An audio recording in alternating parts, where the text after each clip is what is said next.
Do you ever have that computer that is just so full of stuff that it can't update anymore? Well, that happened to me, and I was thinking that what if I need these things? I don't want to delete anything. So instead of clearing space, I just keep trying to force the system to work. So when I was meditating, one day something hit me so deeply, and I realized the human mind is exactly the same. We've got so much stuff stored in there. And in this video, I want to talk about why so many people feel mentally and emotionally overwhelmed. Too much data. Why change feels so difficult, and why you cannot install a new reality onto an old identity. So the mind is really your hard drive. So most people are carrying years of mental and emotional clutter. I know I was. Old beliefs, old fears, old wounds, old identities, old stories about who they are. And eventually the system begins crashing under the weight of it. Anxiety, overthinking, emotional exhaustion, repeating the same patterns over and over again. And just like a computer, the warning signs usually appear quietly at first. A feeling that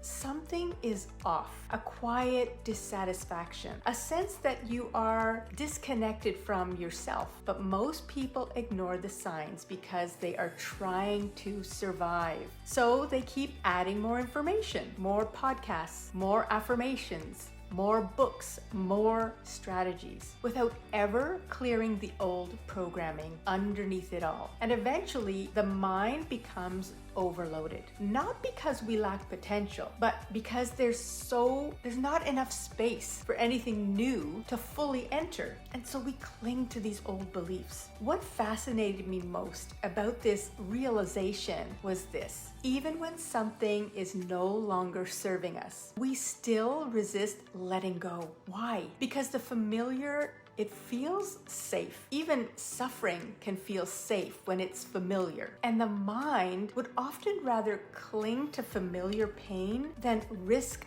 unfamiliar freedom. That is profound when you really think about it. People say they want change. I think we all do that. But internally, they are terrified of losing the identity they've become attached to. The identity that says, this is just who I am. I'm an anxious person. I'm unlucky. I'm not confident. Life is hard. And these beliefs become so normalized that we stop questioning them, just like my computer. I knew the system needed an upgrade, but I resisted making space for it. And so we can go back to someone like Neville Goddard saying that creation is never finished. He said something that used to confuse me deeply. He said just that, creation is finished, meaning everything we desire already exists in consciousness now. Peace exists now. Love, abundance exists now, confidence. So if it already exists, why do we struggle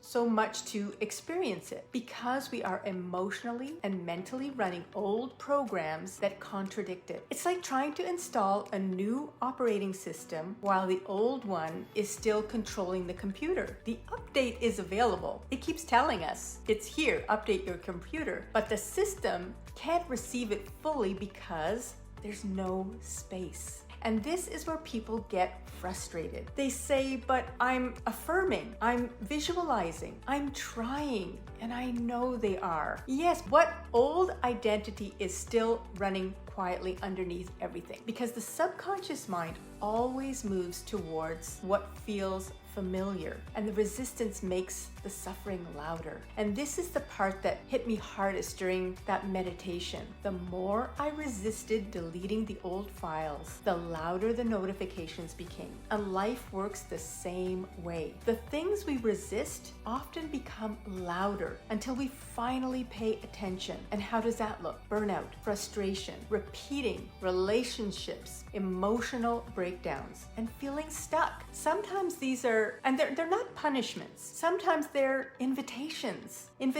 to let go of the identity that can no longer carry us into the next version of ourselves. So we resist because we think, if I let this go, who will I be? And underneath that question is an underlying fear, the fear of the unknown, fear of losing control, fear of just change itself. But there was a moment for me when everything changed. Eventually, I finally deleted what I no longer needed. Old files, old clutter, things I had been emotionally attached to for no reason. And suddenly the update installed. The computer ran better, faster, and cleaner. And I remember laughing to myself, thinking, why was I so afraid of this? And isn't that true about life too? So often, the fear is worse than the transformation itself. We cling to identities that are exhausting and depleting us because they feel familiar. But once we finally let go of that old story, we realize how heavy we were living. And this is how to live as if. This is why I believe Neville's idea of living as if it's misunderstood. Living as if is not pretending. It is not forcing fake positivity. It is creating internal space for a new identity to emerge. It is emotionally practicing the version of yourself you are becoming, thinking differently, feeling differently, responding differently, protecting your inner environment, rehearsing the beliefs that no longer serve you, because